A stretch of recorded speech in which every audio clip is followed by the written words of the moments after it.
তোমরা দেখছো ভাগ্যরেখা সিরিয়ালের আজকের 298তম ধামাকা এপিসোড। আজকের গল্পের শুরুতেই আমরা দেখতে পাচ্ছি যে কীর্তি এবং রাজের সম্পর্কের কথা শ্রদ্ধা জেনে যায়, যার ফলে রাগিনীর সাথে অভয়ের নতুন ব্যবসায়িক চুক্তিটিও বাতিল হওয়ার পথে। পুলিশ ইন্সপেক্টরের হাত থেকে শ্রদ্ধা ও অভয়কে বাঁচায় রাগিনী এবং তার স্বামী রাজ।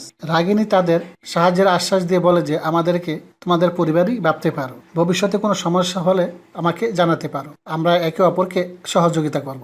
বাড়িতে ফিরে শ্রদ্ধা ও অভয় নিজেদের ঘরে চলে যায়। অন্যদিকে বরুণ ল্যাপটপে কাজ করার সময় কীর্তি সেখানে আসে। কীর্তিকে দেখে বরুণ অন্য ঘরে চলে যেতে চাইলে তাদের মেয়ে কিয়ারা এসে তাদের মায়ের কাছে একটি অঙ্ক সমাধানের জন্য সাহায্য চায়। কীর্তি তাকে পরে সমাধান করে দেওয়ার কথা বলে বরুণ রেগে যায় এবং কিয়ারাকে সেখান থেকে চলে যেতে বলে। বরুণের এই ব্যবহারে কীর্তি প্রতিবাদ করলে বরুণ ক্ষুব্ধ হয়ে বলে, তুমি তোমার কাজ নিয়ে ব্যস্ত থাকো, তোমার তো সংসারের কোনো প্রয়োজন নেই, সেজন্য তুমি আমাদেরকে ছেড়ে চলে গিয়েছিলে। রাজের দেওয়া ব্রেসলেট নিয়ে খোঁটা দিলে তাদের মধ্যে ঝগড়া চরমে ওঠে। বরুণের মা এসে তাকে চর মারে এবং কীর্তি নামে বাজে কথা বলতে নিষেধ করে। ঠিক সেই মুহূর্তে শ্রদ্ধা এবং অভয় সেখানে উপস্থিত হয়ে তারা জানতে চায় যে তোমরা কি নিয়ে এত ঝগড়া ঝামেলা করতেছ, তোমরা এত চেঁচামেচি করছো কেন, আমাদের বলো, দেখি সমাধান করা যায় কিনা। শ্রদ্ধা পরিস্থিতি সামাল দেওয়ার চেষ্টা করে এবং বরুণের কাছ থেকে ঝগড়ার কারণ জানতে চায়। বরুণ কিছু বলার আগেই কিন্তু বিষয়টি এড়িয়ে যেতে চাইলে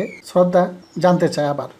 এতে বরুণ আরও রেগে যায় এবং রাজের কথা উল্লেখ করে অভয়কে বলে যে সে তো খুব ভালো মানুষ, সেই তো আমাকে সকালবেলা পুলিশ স্টেশন থেকে ছাড়িয়ে নিয়েছে। শ্রদ্ধা ও অভয় বুঝতে পারে যে কীর্তি ও বরুণের মধ্যে বড় কোনো সমস্যা হয়েছে, যার কারণে তারা একে অপরকে সহ্য করতে পারতেছে না, তাদের মধ্যে দূরত্ব বেড়ে চলছে। পরদিন সকালে কীর্তি রাজের অফিসে যায়, কারণ রাজ তার খোঁজখবর নিচ্ছিল। অফিসের নিরাপত্তা রক্ষীরা তাকে বেতন দিতে বাধা দিলেও সে জোর করে ঢুকে পড়ে। সেই সময় রাজ একটি জরুরি মিটিং ব্যস্ত ছিল। কীর্তি সেখানে ঢুকে চিৎকার করতে বলতে থাকে, তুমি আমার ফোন ধরছো না কেন এবং মেসেজও রিপ্লাই করছো না কেন, আমার সাথে তোমার কি হয়েছে, তুমি এরকম করছো কেন, এরকম বাজে মন্তব্য করতে থাকে। তাদের চিৎকার শুনে রাগিনী সেখানে এসে উপস্থিত হয় এবং কীর্তিকে ওভাবে ব্যবহার করার কারণ জানতে চাইলে শ্রদ্ধাও ফোন করে তখন তার বোনকে সামলাতে বলে। শ্রদ্ধা কীর্তিকে একটি নির্জন জায়গায় নিয়ে গিয়ে সত্যিটা জানতে চায়। কীর্তি প্রথমে বিষয়টি এড়িয়ে যেতে চাইলেও শ্রদ্ধার চাপে সে স্বীকার করতে বাধ্য হয় এবং রাজকে বিয়ে করতে চায়, এটা সে বলতে থাকে। এই কথা শুনে শ্রদ্ধা অবাক হয়ে যায় এবং কীর্তিকে চর মারে এবং তার সিদ্ধান্ত পরিবর্তন করার জন্য কথা বলে। কীর্তি জানায় যে সে নিজের ইচ্ছামতো জীবন কাটাবে এবং কিয়ারার দায়িত্ব সে নিতে পারবে না। বাড়িতে ফিরে শ্রদ্ধা অন্যমনস্ক থাকায় কারোর সাথে সে ঠিকমতো কথা বলতে পারে না। অন্যদিকে অভয় অফিসে গেলে রাগিনীর গম্ভীর আচরণ লক্ষ্য করা যায়। রাজ পরিস্থিতি সামলে নেয়। ঠিক সেই মুহূর্তে শ্রদ্ধা অভয়কে ফোন করে রাগিনীর সাথে ব্যবসায়িক চুক্তিটি বাতিল করতে বা কিছুদিন পিছিয়ে নিতে অনুরোধ করে, কিন্তু অভয় তাতে রাজি হয় না। অভয় বলতে থাকে যে রাজ এবং রাগিনী তারা তো অত্যন্ত ভালো মানুষ, তাদের সাথে কেন আমরা সম্পর্ক খারাপ করব, আমি তাদের সাথে ব্যবসায়িক চুক্তি বাড়াতে চাই। বলে আমার মেয়ে কখনো এরকম কাজ করতে পারে না। এনে ইন্সপেক্টরের সাথে শ্রদ্ধার মধ্যে কথা কাটাকাটি শুরু হয়, যা পরিস্থিতি আরো উত্তপ্ত হয়ে ওঠে। শ্রদ্ধা আবার সিয়া ও সানভিকে জিজ্ঞেস করে কি হয়েছিল, তোমরা কি আসলে ছেলেটিকে মেরেছ, কিন্তু তারা দুজনেই চুপ করে থাকে। শ্রদ্ধা ও অভয় বিষয়টি নিয়ে কথা বলার জন্য একটু সরে গেলে শ্রদ্ধা বলে আজকে তোমাদের জন্য এই অবস্থা, তোমাদের জন্য আজকে আমাদের এই অবস্থা হয়েছে। তুমি বলেছিলে যে ছেলেটিকে ছেড়ে না দিতে, আর এই কারণে ওরা আজকে এত বড় ঝামেলা পড়লো। অন্যদিকে ইন্সপেক্টর কিরণ মাহাতো প্রিন্সিপালকে হুমকি দিয়ে বলে যে আজ যদি আপনি এর কোনো বিহিত না করেন তাহলে আমরা কেস করতে বাধ্য হব। এই কথা শুনে শ্রদ্ধা ও অভয় রেগে গিয়ে বলে এটুকু বাচ্চার ওপর আপনি কিভাবে কেস করতে পারেন। বারবার জিজ্ঞেস করার পর অবশেষে সিয়া ও সানভি মুখ খোলে। তারা জানায় যে ছেলেটি সিয়াকে বিরক্ত করছে। সানভি তা দেখতে পেয়ে প্রতিবাদ করলে ছেলেটি রেগে গিয়ে সিয়াকে মারতে যায় এবং দৌড়াতে গিয়ে হোঁচট খেয়ে পড়ে সে মাথায় আঘাত। এতে আমাদের কোনো দোষ নেই। আসল সত্যটা সামনে আসার অভয় রেগে গিয়ে বলে যে আমাদের ভুল হয়েছিল, সেদিনই আপনার ছেলেকে এই স্কুল থেকে বের করে দেওয়া উচিত ছিল। এই কথায় ইন্সপেক্টর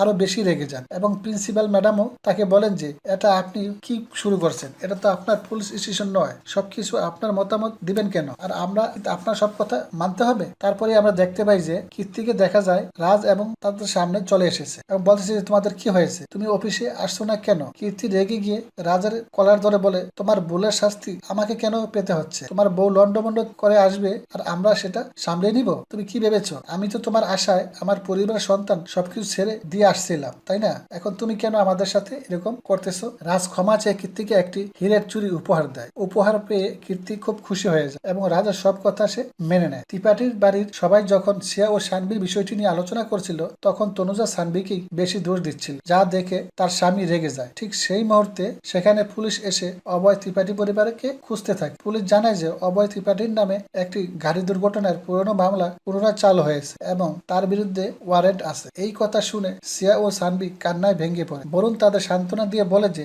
আমরা থাকতে তোমার বাবা মায়ের কোনো ক্ষতি হবে না, এইসব বিষয় আমরাই দেখে নেব। পুলিশ অভয়কে হাত করা পরিয়ে নিয়ে যেতে থাকলে শ্রদ্ধার বাবা তাদের আটকিয়ে দেয় এবং বলে যে আপনাদের কি হয়েছে, আগে আমাকে বিষয়টা জানতে দিন। ইন্সপেক্টর কিরণ মাধব অভয়ের ফোনটি নিজের কাছে রেখে দেয়। শ্রদ্ধা থানায় পৌঁছে ইন্সপেক্টরকে অনুরোধ করে বলে যে ম্যাডাম, এই ছোট্ট বিষয়টি নিয়ে আপনি বাড়াবাড়ি করবেন, আপনাদের সাথে আমাদের কোনো ব্যক্তিগত শত্রুতা নেই। কিন্তু ইন্সপেক্টর তার কোনো কথাই শুনতে চায় না, বরং উল্টা হুমকি টুমকি দিয়ে যাচ্ছে। ঠিক সেই সময় শ্রদ্ধার ফোনে অভয়ের এক ক্লায়েন্টের ফোন কল চলে আসে এবং সেখানে অভয়কে পাচ্ছে না। শ্রদ্ধা তাকে জানায় যে অভয়কে একটি মিথ্যা মামলায় ফাঁসিয়ে জেলে পাঠানো হয়েছে। এই কথা শুনে সেই ক্লায়েন্ট কমিশনারকে ফোন করে এবং নিজেই থানায় উপস্থিত হয়। কমিশনার ফোন পেয়ে ইন্সপেক্টর কিরণ মাধবকে অভয়কে ছেড়ে দেওয়ার জন্য বাধ্য হয়। সারা পেয়ে শ্রদ্ধা ইন্সপেক্টরকে সতর্ক করে দিয়ে বলে যে আশা করছি আপনি আর এই বিষয়টি নিয়ে নড়াচড়া করবেন, এর পরিণাম ভালো হবে, এর ফল কিন্তু আমরা জানি কি হবে।